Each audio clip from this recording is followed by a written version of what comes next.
Se você é médico, está trabalhando em 2, 3, 4 lugares diferentes, não está recebendo o que deveria receber, não tem nem direito a férias ou direito a adoecer, porque senão não vai receber o dia de trabalho, então preste atenção nesse vídeo que ele é para você.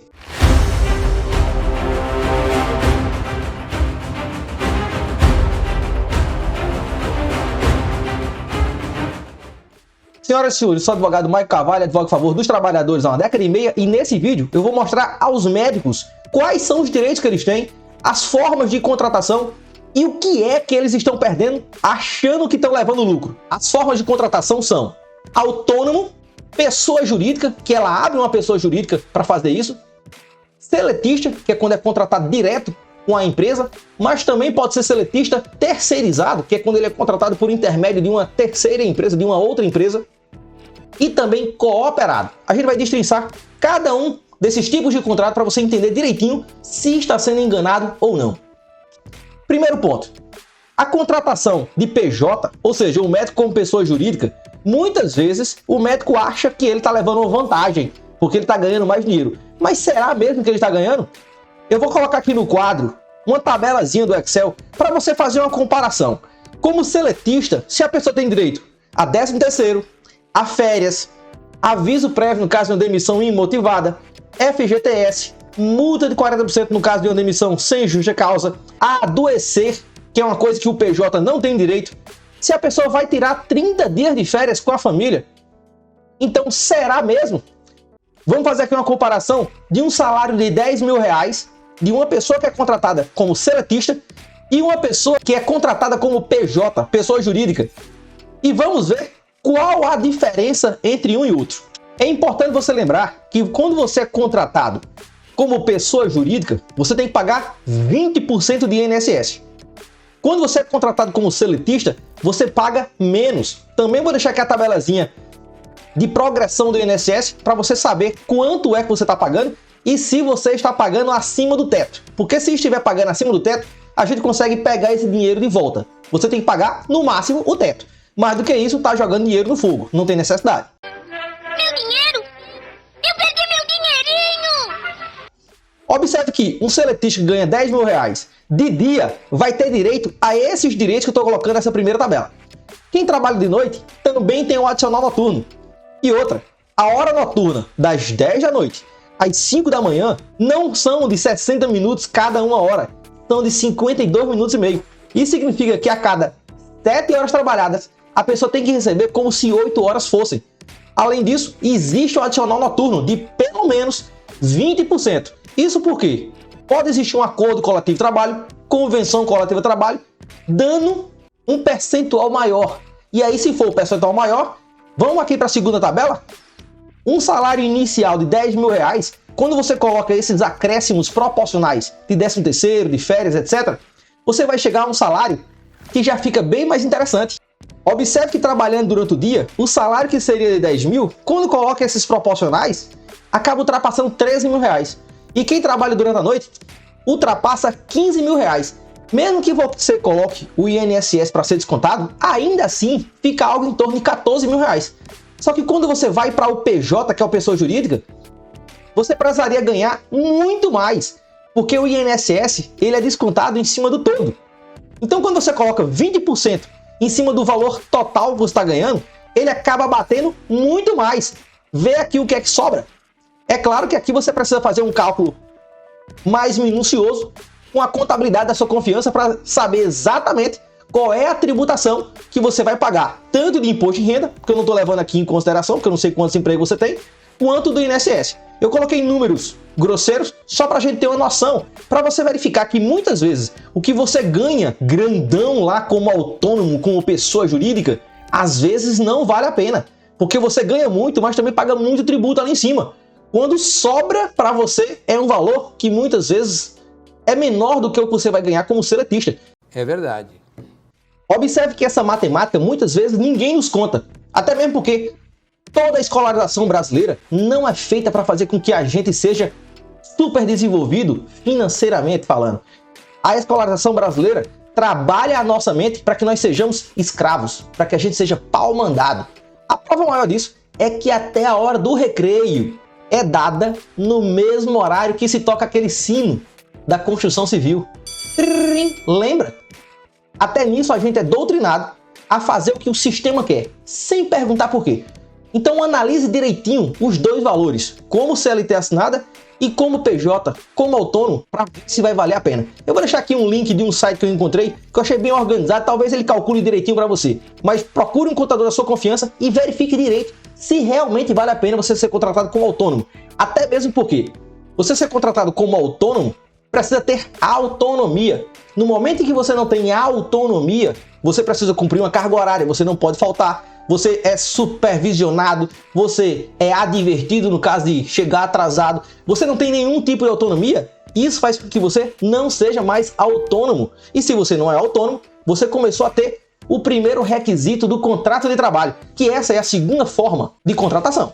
De acordo com o artigo 7º da Constituição Federal, título 2, capítulo 2, que trata dos direitos sociais, a prioridade seria a contratação por carteira assinada. Isso porque o trabalhador ele vai ter direito a um piso salarial, que de acordo com a lei dos médicos seria de pelo menos 3 vezes o salário mínimo, uma carga horária máxima de até 8 horas diária e até 44 horas semanais, artigo 7º, inciso 13 da Constituição Federal. Isso se na sua base territorial não existir alguma convenção coletiva de trabalho, acordo coletivo de trabalho, ou alguma outra disposição do próprio hospital dispondo que a sua jornada de trabalho ela será menor que isso. Isso é o máximo, não é o mínimo, é o ponteiro do máximo. Você pode ter uma carga horária especial ganhando o mesmo piso salarial.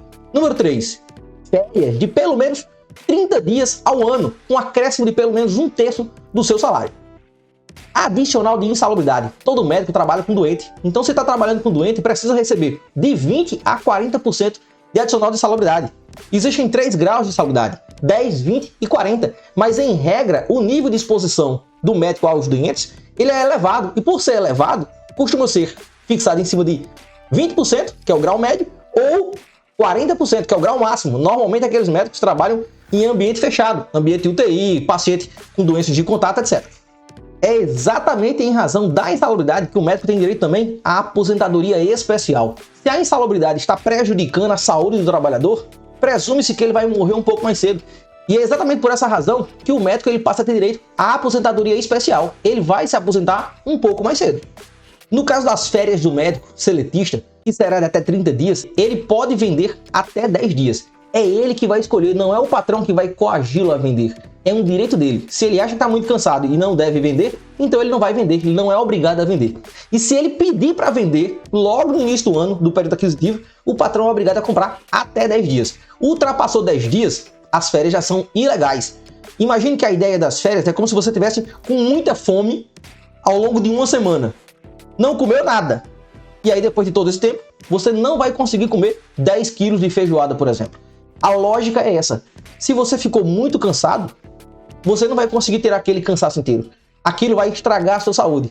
É a história do quem vai à festa, 3 dias não presta. Se você passar a noite acordado, em regra, você passa 2, 3 dias se recuperando daquele cansaço extraordinário.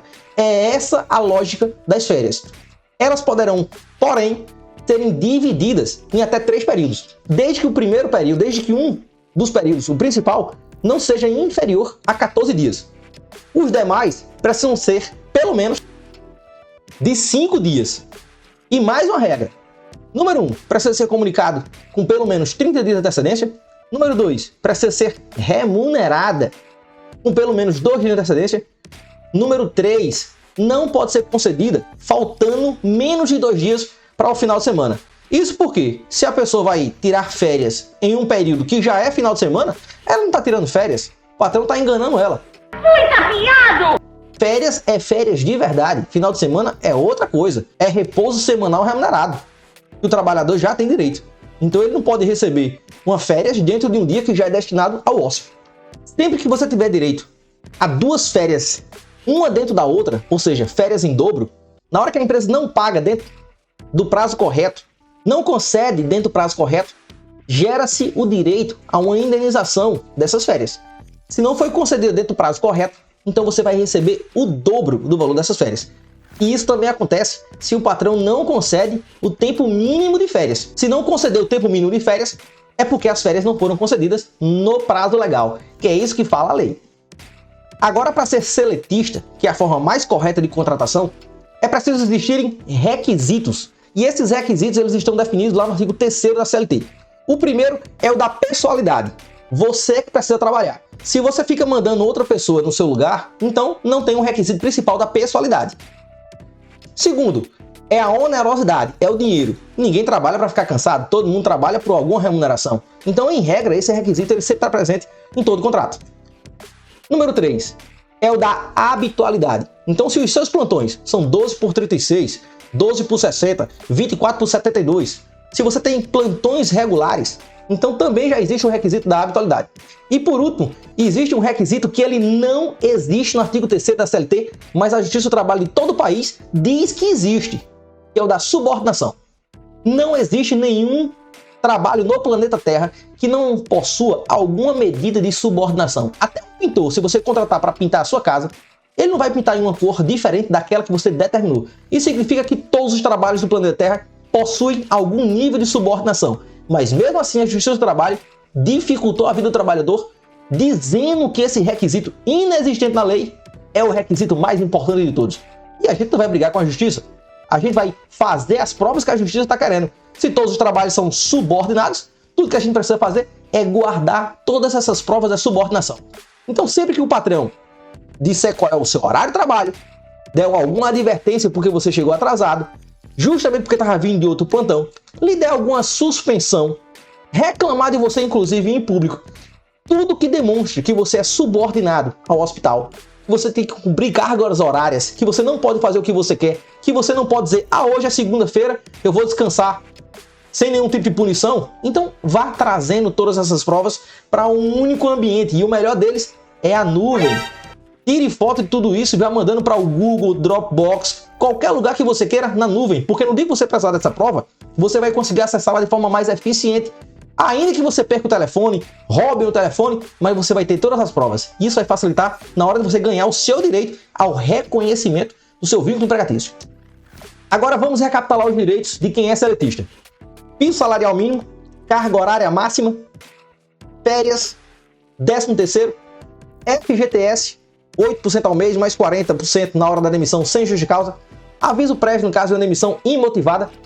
Um direito bem interessante de quem trabalha fazendo hora extra é que, acima de 8 horas, se não existir uma convenção coletiva de trabalho, já é hora extra e essa hora extra precisa ser remunerada com pelo menos 50% de acréscimo. Quando você trabalha mais do que 6 horas por dia, tem direito a uma hora intra-jornada de pelo menos 1 hora. Se você faz 2 plantões, um junto do outro, um seguido do outro, que é o plantão dobrado que todo mundo fala, entre uma jornada e outra de trabalho, precisa existir um intervalo mínimo de pelo menos 11 horas, que é o que se chama de intervalo interjornada. Se você não recebeu isso, então, além da hora extra, além do segundo plantão ele ter que ser pago de forma dobrada, você ainda tem direito a esse intervalo de 11 horas, que é o intervalo interjornada. E pega aqui o pulo do gato. A hora extra de quem trabalha em regime 12 por 36 e coloca alguma dobra, coloca algum extra no meio, tem que ser analisado com base na Convenção Coletiva de Trabalho. Porque se agora na reforma trabalhista disseram que o acordado é mais poderoso do que o legislado, na hora que você faz uma jornada 12 por 36, isso quer dizer que o intervalo interjornada entre os 2 plantões é de pelo menos 36 horas. Se você coloca algum plantão no meio desse intervalo, você quebrou o intervalo. E se quebrou o intervalo, esse plantão extra ou esse plantão dobrado, além de ser pago com um acréscimo de no mínimo 50%, porque muitas vezes pode até mesmo ser de 100%, ainda vai ter um intervalo interjornada equivalente a esse mesmo período. Ou seja, você vai ganhar de 2,5 a 3 vezes o valor desse plantão que foi dobrado ou foi extra.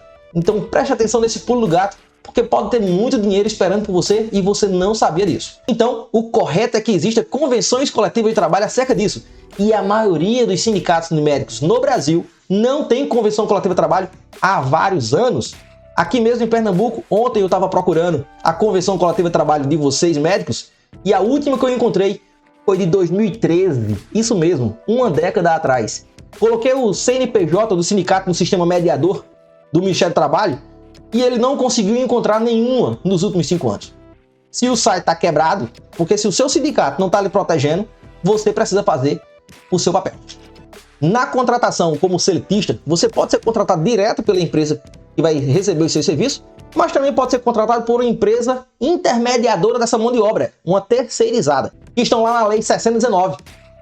Se não estiver respeitando todas as regras, ou seja, se você recebe as ordens diretas do tomador dos serviços, é possível pedir o vínculo direto com o contratante final. E aí, nessa situação, será possível pedir a diferença salarial, porque normalmente o pessoal que é contratado de forma terceirizada recebe menos do que o pessoal da casa.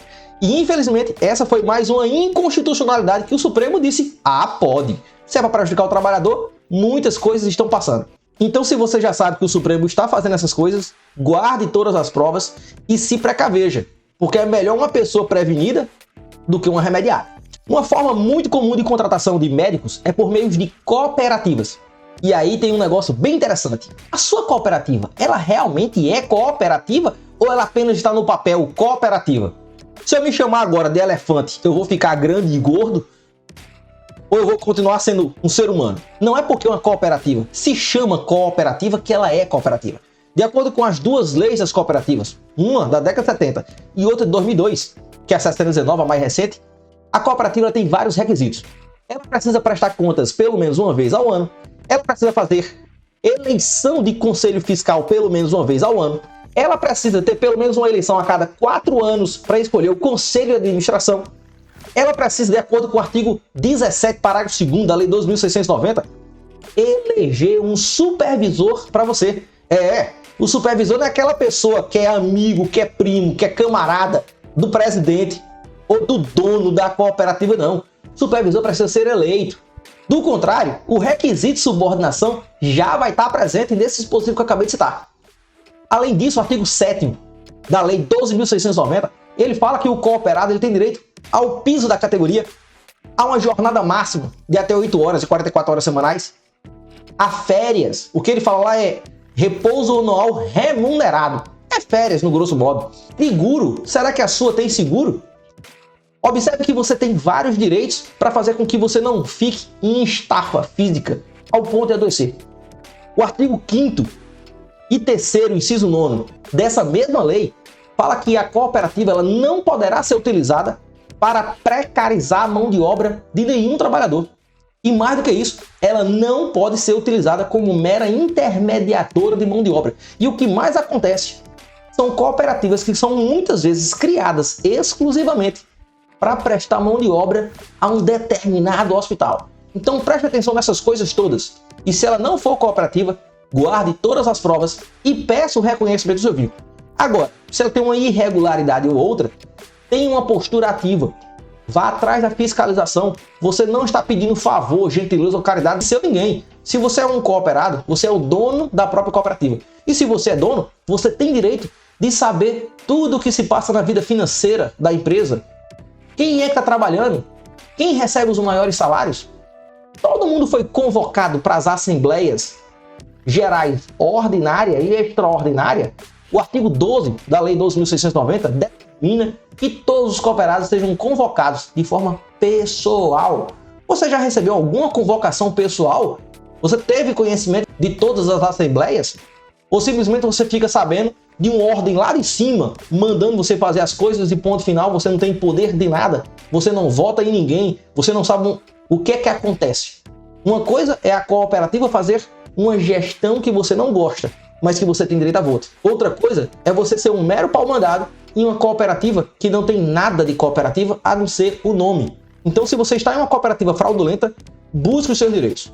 Se você gostou desse conteúdo, se foi muito esclarecedor para você, então compartilhe com teus amigos médicos, porque todo mundo tem o direito de ser enganado, mas precisa pelo menos saber se está sendo enganado ou não.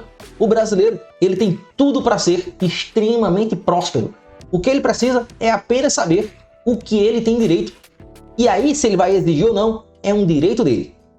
Dá um joinha no conteúdo, compartilha com essa pessoa e lembre-se sempre, quem não luta pelos seus direitos não merece os direitos que tem.